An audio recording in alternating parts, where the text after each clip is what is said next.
Industrias Panilejas, a nombre de su producto Café Santo Domingo, presenta El cafecito del día, el cafecito del día. Amigos, nos place darle la bienvenida al consultor jurídico del Poder Ejecutivo, el jurista Flavio Darío Espinal. Muy buenos días y bienvenido. Muy buenos días, un placer para mí estar aquí con ustedes. Y salud. Gracias, igual para ustedes. Bueno,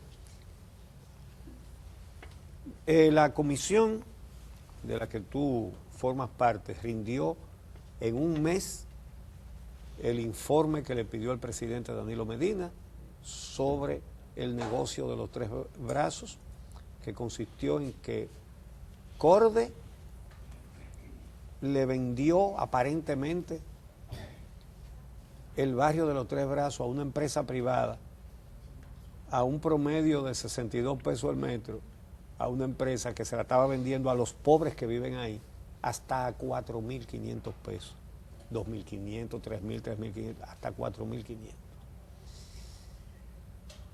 4.500. Ahora quisiéramos enterarnos de algunos detalles. Por ejemplo, los directivos de Titulatec, que fue la empresa que hizo negocio con, ¿cómo que se llama? Infepa, que fue la que le propuso a Corde, te compro esos terrenos a tanto, y Corde le dijo, ay sí, está bien, cógelo. Quisiéramos saber, puesto que esa empresa ha dicho, nosotros pagamos 80 millones de pesos por esos terrenos. ¿Cuánto fue que ellos desembolsaron? ¿Cuánto le dieron en dinero a Corde? Mira, el precio original pactado entre Corde e Infepa fue de 80 millones de pesos. Eso se hizo un primer pago de 4 millones, un segundo pago de 4 millones, son 8, y luego se hizo un calendario de pago. Ah, pues fueron 8 millones los que entregó. No, más que eso, pero te lo voy a explicar ahora con cierto detalle. Luego hubo una adenda o varias adendas en los que se reduce el precio debido a que también se redujo una parte, una pequeña porción. Y el precio de 80 millones al final queda en 66 millones y algo. Pero fíjate que ellos decían 80. Sí, esa cifra se esfumó, o sea, tal cifra ya no existe en la documentación, o sea, no quedó como tal porque hubo una modificación. De esa cantidad, 14 millones menos. de esa cantidad en efectivo, Infepa le ha pagado a Corde la cantidad de 15.200.000 pesos. 15 millones. En efectivo. Y tanto que dijeron en ruedas de prensa y cosas que ellos pagaron 80 millones por eso. En dación en pago de 4 inmuebles, 2 en porque llanos, tampoco fue en dinero. No, esa primera parte fue en líquido, dinero. Ok, dinero, 15 millones. Sí. En dación en pago de 4 inmuebles, 2 en el proyecto Guavaberry, que queda en los Llanos San Pedro de Macorís, y 2 pequeños apartamentos en la zona de los Alcarrizos, alrededor de 30 millones de pesos. Ay.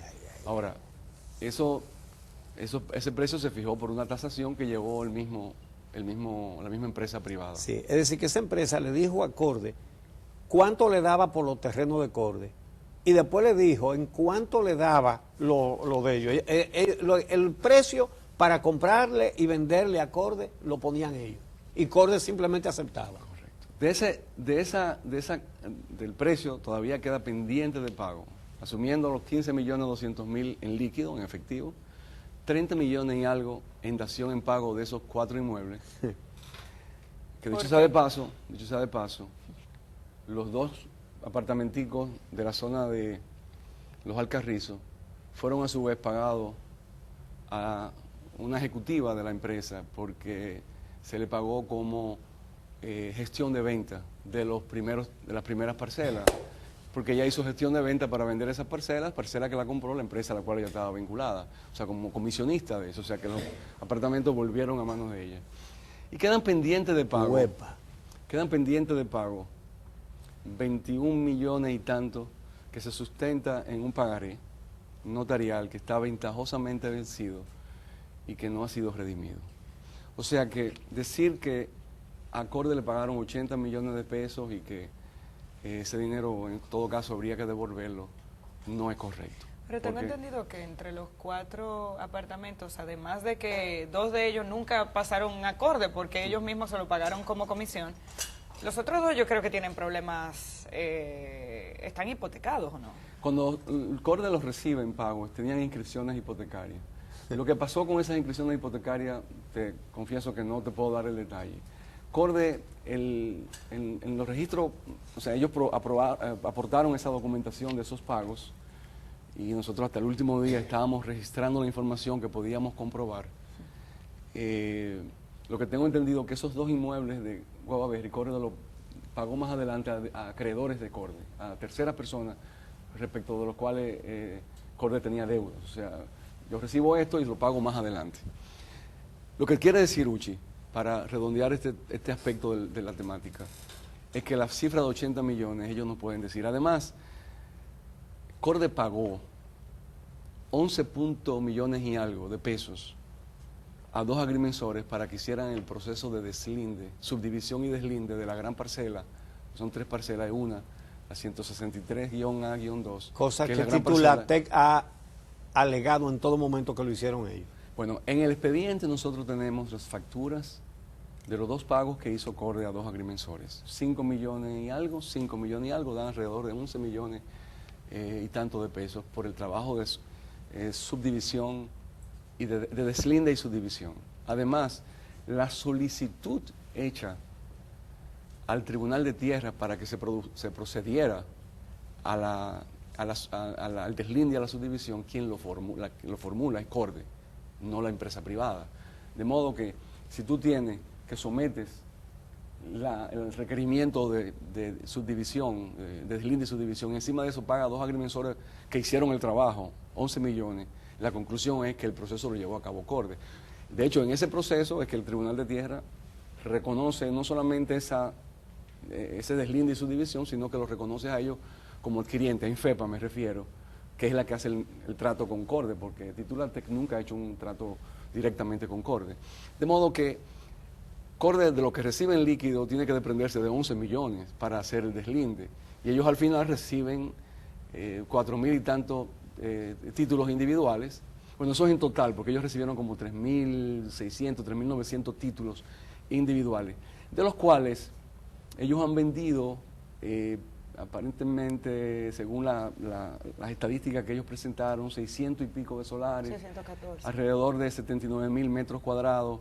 El promedio de venta de ellos ha habido menos y más, o sea, el promedio es 1.100 y algo de pesos por metro cuadrado. Ellos han vendido 1.100 y pico de las tierras que compraron a 62. Sí. Ellos han vendido como 93 millones de pesos, de los cuales han cobrado 60 y pico de millones de pesos. Y la proyección que nosotros hicimos es que si se vendieran todos esos títulos que ya existen, que tienen vocación de venderse, porque tienen un público cautivo, el monto sería alrededor de 900 millones de pesos. Pero supongamos que dijeran, bueno, no podemos vender todos los títulos, porque ya se acabaron, los compradores dicen que no van a comprar. Supongamos que venden el 50%, estamos hablando de 400 millones y pico de pesos que estarían el negocio proyectado. Es decir, ellos entregaron 15 millones y reciben 400. En proyección, ellos han vendido hasta ahora 93 y tantos millones de pesos, 90 y tantos millones de pesos, han cobrado de manera efectiva 60 y pico de millones de pesos. 60 millones 600 mil, tengo aquí el informe en la mano. O sea, por eso nosotros como comisión... Es decir, ellos han recibido en dinero, en metálico, 4 veces más de lo que le de entregaron. lo que ellos pagaron en líquido. Por eso nosotros concluimos que desde el punto de vista del esquema comercial es altamente perjudicial para el Estado Dominicano. Y en último término para la propia comunidad. La pregunta es, ¿cómo legalmente se puede desbaratar ese negocio? Bueno, nosotros hemos propuesto, y el presidente ha acogido, someter la nulidad de las ventas de las parcelas para ponerlo en su estado original. Hay quienes han alegado de que ya eso no es posible por temas de tiempo y demás. El argumento nuestro es que aquí ha habido una violación a la Constitución y que una violación a la Constitución es lo más de orden público que pueda haber. Claro. Es lo más de orden Claro. público.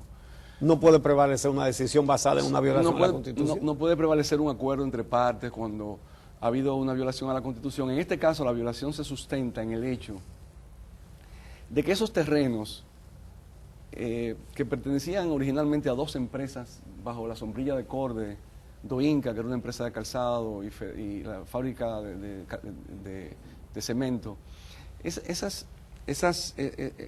activos ya estaban bajo la ley de reforma a la empresa pública, porque ya había pasado la ley de 1997, y la ley había dispuesto que las empresas ya no capitalizables, varias se capitalizaron, las empresas no capitalizables se iban a adoptar a dos tipos de modalidades, o arrendamiento o de transferencia de activos. Resulta que precisamente esos inmuebles de manera específica están en un decreto en lo que se identifican esos inmuebles como parte de esos que se le va a aplicar la transferencia de inmuebles, es decir, que Corde saliera de esos inmuebles. Corde representa a Doinca en todo el proceso judicial de deslinde y de venta también como tal. Entonces, en ese contexto en el que Corde recibe eso, está obligado a regirse por la ley de 1997 de reforma a la empresa pública. Y esa ley mandaba que las transferencias fueran al Congreso. Exacto. Pero además, de manera específica lo decía, de manera específica. Y pero además, aunque no lo dijera, el decreto, la ley lo decía, el decreto que manda que se establezca la modalidad de transferencia lo decía, pero además la Constitución había entrado en efecto el 26 de enero del año 2010. Esto se hizo después de la Constitución, poco tiempo después. Y la Constitución de 2010 establece que el Congreso Nacional debe aprobar las enajenaciones de bienes del Estado que sean de dominio privado, como es el caso de eso. O sea que, sustentándonos en la violación a la Constitución, nosotros podemos invocar la nulidad de las ventas y poner estas empresas, estas propiedades en el lugar en que se encontraba antes de que se diera la transferencia. ¿Cómo es posible que esto ocurriera desde hace 6 años y que ningún órgano de control de los que están establecidos en el Poder Ejecutivo se haya dado cuenta de lo que estaba ocurriendo? Y si existe la posibilidad de que otros tipos de bienes en manos de Corde hayan pasado por el mismo tipo de esquema de venta. Mira, la verdad que yo no tengo respuesta a tu pregunta de si en ese tiempo, cómo ningún órgano de control se puso atención a eso. Eso fue una decisión que se tomó al interior de Corde. Ellos sometieron el expediente a la jurisdicción inmobiliaria que le dio curso, autorizó la transferencia, y en efecto ese es uno de los argumentos que ellos presentan, es justo decirlo. Ellos dicen, bueno, pero nosotros sometimos esto a la jurisdicción de tierra y la jurisdicción de tierra aprobó, le dio curso, quiere decir que lo que nosotros sometimos está bien. Con todo el respeto a la jurisdicción de tierra, que es otro poder del Estado, nosotros decimos que no, que esto debió haber ido al Congreso y que se debió haber obtenido la autorización del Congreso antes de hacer la transferencia de propiedad. También, indagando un poco, incluso tuvimos la oportunidad hasta de hablar con legisladores que en algún momento conocieron del esquema de venta y entendían que era el gobierno que estaba haciendo una titulación. Cuando se dice que Corde, y el mismo director de Corde lo dijo aquí, hizo el deslinde y ordenó el deslinde y lo pagó, ¿a nombre de quién están los títulos y quién es dueño de los títulos en este momento? ¿Corde, traspasándoselo a Infepa? ¿O están a nombre de Infepa los títulos que se están vendiendo ahora de manera directa a cada uno de esos ciudadanos? En el cuerpo del informe, esa parte no aparece en las conclusiones, pero en el cuerpo del informe hay un detalle de los títulos, la mayoría están a nombre de Infepa, porque salieron, recuerda, ellos hicieron el deslinde consiste precisamente en crear nuevos títulos de pequeñas parcelas de acuerdo al tamaño de las posesiones. De 4.000 y tantos títulos que salieron, la gran mayoría, el 90% está a nombre de Doinca, y hay una Doinca pequeña es parte. gobierno. Doinca es perdón, a nombre de Infepa, qué bueno que me corrigiste. Okay. A nombre de Infepa, de la compañía que compró, y una pequeña parte está a nombre de Doinca, que es la empresa de calzado que Corde representó, y eso se debió a que en un momento determinado ellos hicieron una reducción porque eran tierras ya que no eran vendibles, que eran zonas que no tenían vocación de ser vendidas. Entonces esa parte quedó bajo propiedad de la empresa originaria, la Doinca, la de calzado. Pero 3.000 y tantos títulos están a nombre de Infepa. Y lo curioso es, Uchi, eso no te va a gustar mucho a ti, es que dentro de los títulos que ellos sacaron a nombre de Infepa, hay títulos que corresponden a solares, donde hay escuelas, donde hay policlínica, donde hay una inversión del Estado. Una inversión pública. Es decir, ellos tendrían que se lo vendieron con todo y escuela. Ellos tendrían vocación de pedir el pago. Si se mantuviera el esquema, ellos tuvieran perfecto derecho de decir, miren, páguenme donde está la escuela tal, o el policlínico tal, o donde está... Bárbaro. O sea que dentro de los títulos que salieron, hay algunos que caen sobre inversión pública. Eso lo habíamos preguntado anteriormente y el director de CORDE había dicho que se había salvado esas propiedades, cuando en las conclusiones se habla de un conjunto de títulos, se habla de 11 millones menos, incluso en el pago por concepto de título de zonas que no se podían vender. Ahí entonces no estamos contemplando la inversión pública. Mira, algunas quedaron fuera de la titulación de Infepa. Por ejemplo, la planta de tratamiento de agua quedó fuera, el destacamento de la policía quedó fuera, pero las otras, la mayoría de las escuelas, los policlínicos, quedaron dentro de los títulos de Infepa. El informe en el cuerpo hace un detalle de esas propiedades, un grupo de propiedades que son donde hay inversión pública, que quedaron el título del terreno que ahora son de Infepa. Sí, correcto. Bueno, ¿eso tiene implicaciones penales? ¿Eso se va a dejar así o se va a penalizar o se va a judicializar esto?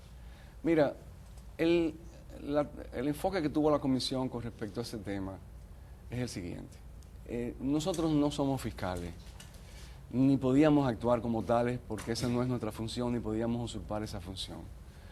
Un interrogatorio que hace un fiscal lo tiene que hacer con las garantías de debido proceso, con una serie de reglas que no era lo que la comisión estaba haciendo.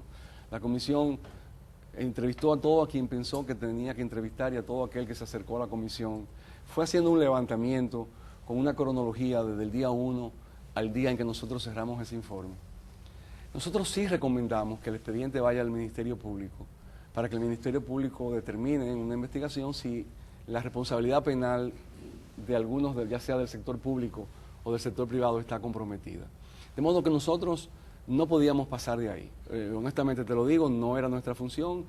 La gente, yo sé que en este ambiente en el que vivimos, todo el mundo quiere ver quién termina detrás de las rejas y demás, pero es una aspiración muy legítima. Lo reconozco. Eso no es un defecto, que la gente quiera ver gente presa. Lo reconozco y lo respeto. Es una necesidad. Lo reconozco y lo respeto, pero cada quien juega su papel. Quiero decir que nosotros recomendamos que se hiciera eso, porque entendemos que ahí hubo un esquema que fue altamente perjudicial para el Estado dominicano, que nosotros recogimos toda la evidencia que nos llegó, que pudimos salir a buscar. Ok, mira, hay un tema que lo vamos a tratar cuando regresemos, porque vamos a hacer una pausa ahora, y es lo siguiente. El presidente decidió la disolución de CORDE y de la CREP. ¿No se necesita una ley para eso?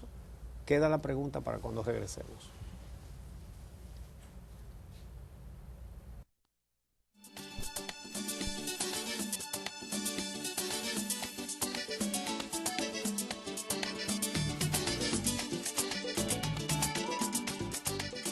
Continuamos conversando con el consultor jurídico del Poder Ejecutivo, el jurista Flavio Darío Espinal. Bueno, dejé en el aire la pregunta. El presidente dispuso la disolución de CORDE y de la CREP. Y la pregunta es si no se necesita para disolverla una ley. Mira, yo la verdad te confieso que tengo que estudiar el tema con más detenimiento. Apenas ahora estamos armando el esquema de cómo proceder en todas las recomendaciones que se hizo para hacer las recomendaciones todavía más específicas de cómo abordar cada una de esas recomendaciones, la parte legal ante los tribunales, para la nulidad de las ventas, la parte que tiene que ver con la disolución de CORDE.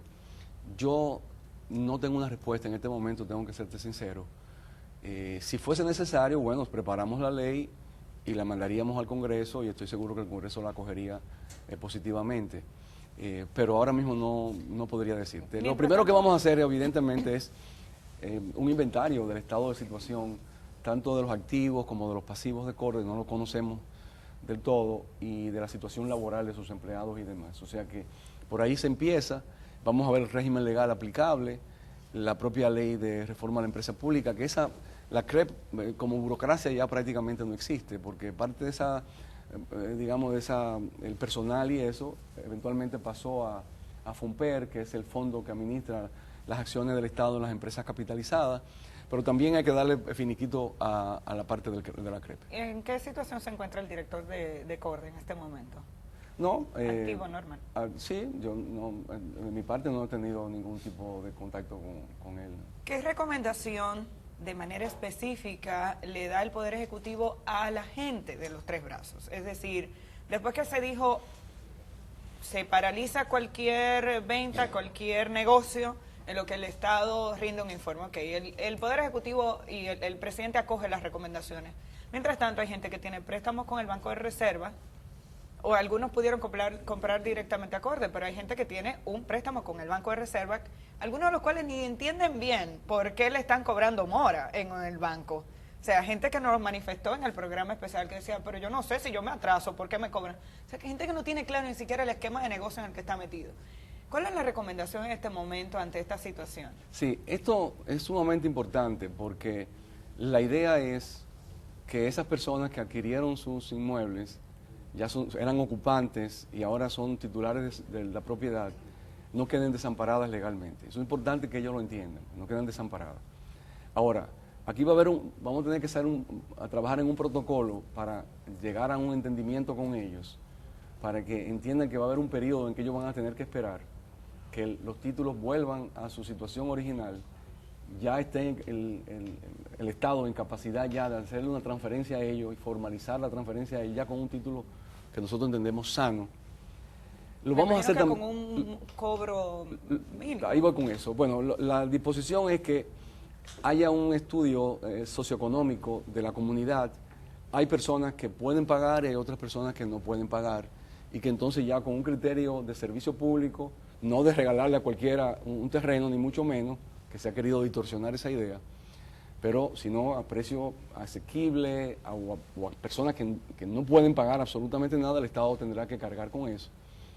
Y a los acreedores, no solamente el Banco de Reserva, hay no sé, 6, 8 entidades financieras que prestaron dinero para la adquisición de esos inmuebles. De esos 60 millones y tantos que ellos han cobrado, unos 20 millones salieron de préstamos dados por las entidades crediticias. De modo que con ellos también hay que darles garantía de que sus acreencias van a estar sustentadas en esas garantías inmobiliarias.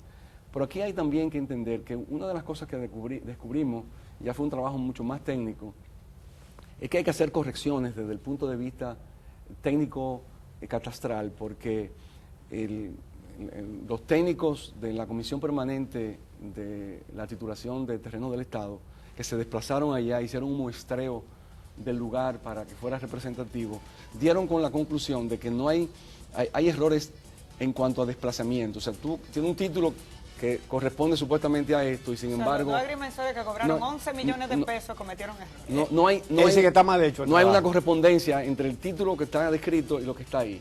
Entonces hay que hacer esas correcciones. Dígame usted. Hay que hacer esas correcciones para que la gente llegue a tener un título que se corresponda con su propiedad. Antes de que terminemos, ¿no habría que devolverle el dinero a los que le compraron a Titulate? Mira, eso va a ser parte del protocolo. Yo creo que hay personas, cuando nos sentemos con ellos, en lo que el Estado tendrá que ver el perfil socioeconómico de esas personas para determinar qué hacer. Yo no te puedo en este momento decir, mira, sí, se le va a devolver el dinero. Deben seguir pagando al Banco de Reservas mientras tanto. Eso, porque... Mira, tenemos que respetar las reglas del derecho. Mientras nosotros no revertamos esto, hay que pagar. Las cosas están como están. Y los bancos prestaron su dinero y hay una garantía, una seguridad jurídica que hay que proteger. Aquí no se quiere crear ningún caos. Nosotros queremos enderezar esto, pero no crear ningún caos. Y los bancos prestan con una garantía y con la expectativa de que sus deudores le van a pagar. Flavio Entonces Darío. la situación se mantiene. Lo que nosotros tenemos que hacer es hacer esto lo más rápido posible para que esto se pueda corregir. En 2 palabras, ¿cuánto se iban a ganar esas 2 empresas? Si se vendían todos los solares que ellos tienen título, una proyección de 900 millones y tanto de pesos. Si se hubieran vendido todos los solares de los títulos que ellos tienen. Así después dicen, el exitoso empresario fulano de tal, comprándole por 15 millones al Estado y vendiendo por 900. Muchas gracias. Gracias a ustedes. Gracias al consultor jurídico del Poder Ejecutivo, Flavio Darío Espinal. Gracias a ustedes por acompañarnos y mañana los estaremos esperando aquí a las 6 de la mañana como cada día.